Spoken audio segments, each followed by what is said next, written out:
The second question is, can you say more about the natural state? It seems hard to access both in daily life and in Ati meditation, despite having had glimpses before awakening and of course after awakening. It seems hard to access. The only barriers we have, the only reasons why we're not accessing the natural state is the 5 mind elements that I was talking about 2 days ago, which all can be summarized into one term: self-delusion, sense of self. So subject self and object selves, which means thoughts and emotions, and then the more subtle sense of object self, substrate consciousness, deep subconscious mind, those gray veils, it's all sense of self. And sense of self means being an entity located in time and space. And being an entity means that, well, Buddhist philosophy, this is like one of the foundations of Buddhism, that sense of self is delusion. It's not real. So hard to access the natural state. It is hard to access because we have this self-delusion, and because it's so it is made of so many different things. Although the principle of self-delusion can be divided into these 5 elements that I was talking about: subject self, the inner chatter, emotions, inner chatter meaning thoughts, emotions, then the subconscious mind that is under the lid, and deep subconscious mind. It's easily divided into these 5 main categories. But then when everyone here is awakened, but if we have the sense of self coming forth and back like this, maybe not this fast, but that it's coming back and forth, and then there are the thoughts spinning at the same time, then there's emotion, and then there are the gray veils. So it's a whole bunch of stuff happening at the same time. And that's why it's hard to access the natural state. Because there's just a circus going on. So, yeah, there is no other way than to grind it. Does it make sense? Grind it. Grind it out. Yeah. Practice. Clarify it with whatever techniques or methods you know. You just have to grind it. Churn it. And what I mean by this is that we are talking of this matter from the Buddhist point of view. So we have to cause so-called clear seeing or supreme seeing in one way or the other. And supreme seeing is a translation of vipassana.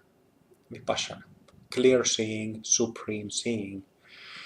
Which means that when we have that washing machine of all the stuff, dirty stuff going on, and we come attached to it, and we have emotions, and we get confused, more or less. It doesn't always have to be the whole circus going on, but if there's 1 or 2 elements, it's very easy to get distracted and you lose the clarity.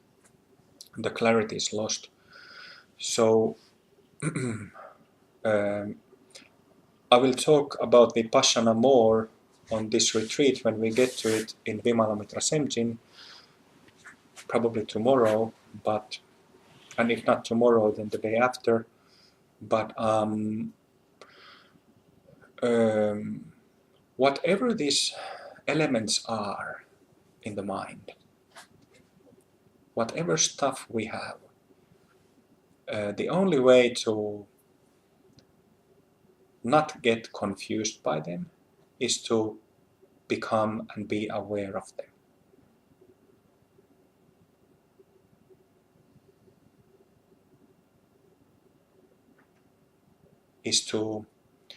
The only way to come to clarity is to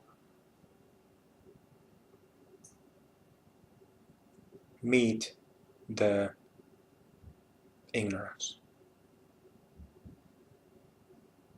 And this is what I always mean, that we have to work with circumstances. So especially when I'm touching the Song of the Vajra here, which explains the Dzogchen view, and the Dzogchen view or non-dualistic view is can be explained by different ways, by different lineages and schools of spirituality. So it's very easy to get attached to that view while not acknowledging our ignorant condition. So working with circumstances means that when we sit down, we don't expect our meditation to be like it says in the Song of the Vajra, or like it says like there are really wonderful meditation manuals like Longchenpa has written, or many other Dzogchen masters and Mahamudra masters and other Buddhist masters, like thick meditation manuals. So we shouldn't expect in our samsaric condition that our meditation is like described in the manual's last 2 chapters. We shouldn't expect that early on in the path. And what I mean with early on in the path is that this question asks, it seems hard to access both in daily life and in meditation, despite of having had glimpses before awakening and after it. So glimpses, we talk of, glimpse can mean 2 things. Glimpse can have an irreversible effect, which would indicate a bhumi opening. We would say that it's a bhumi opening, because if it's irreversible, it probably is bhumi opening. And on the other hand, glimpse can mean just a glimpse, but it doesn't have a lasting effect. So like Open Heart Bhumi model is genius in that sense, because it shows the first 10 bhumis that correlate to the whole mind that is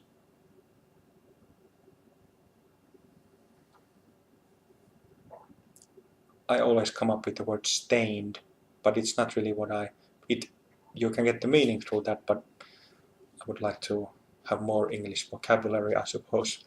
But those 10 bhumis contain all the karmic, all the dualistic sense of selves that we have. And as you know, I've talked about this. The first 10 bhumis are like 10 plates on top of each other. And when we have these shifts, awakenings, bhumi openings, it is like making a hole in center of that plate stack. But even if and when you get to, and you all will get to, just if you continue practicing Tibetan heart yoga, you will get there. When you get to Mahasiddha bhumis, you're still not done, because you've just made holes in the plates. but you have rest of the plates to take care of. So again, that's why it's hard to access. Even though you have your head poked in the Mahasiddha bhumis, figuratively speaking, even 11th bhumi, 12th, 13th, which makes it a lot more easier, by the way. When you have your first Mahasiddha bhumi open, you can know for yourself that there's a paradigm shift.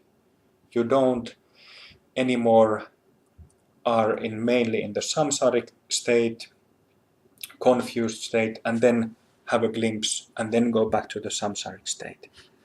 It flips the other way around. You are more in the natural state and you just get, for a while you get to the samsaric state. It's a paradigm shift.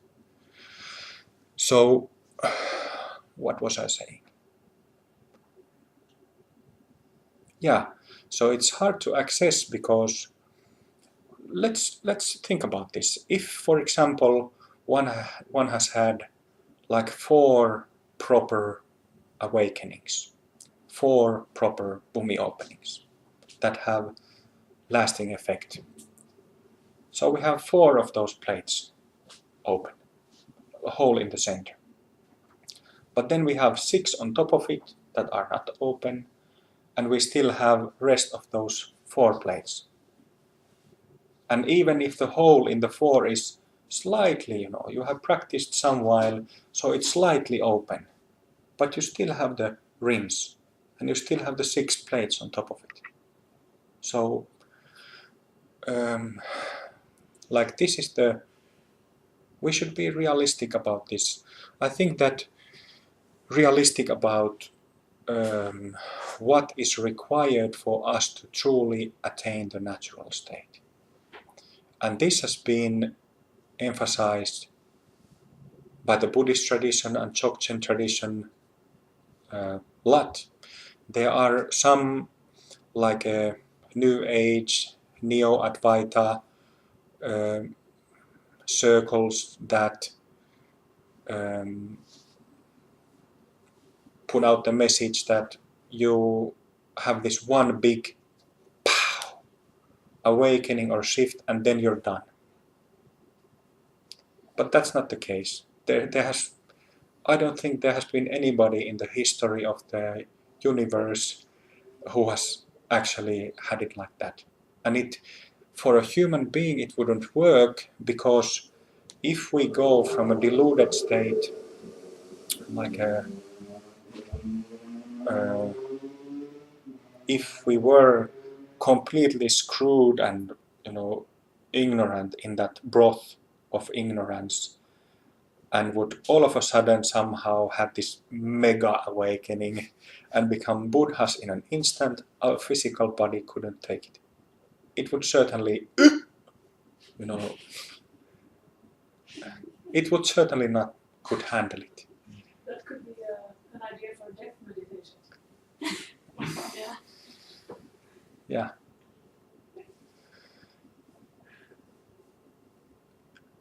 So, so the message of a really clear message of Buddhism is that, and I think that within the history of 2,500 years of Buddha Dharma being taught, Buddhism out of all religions has been the most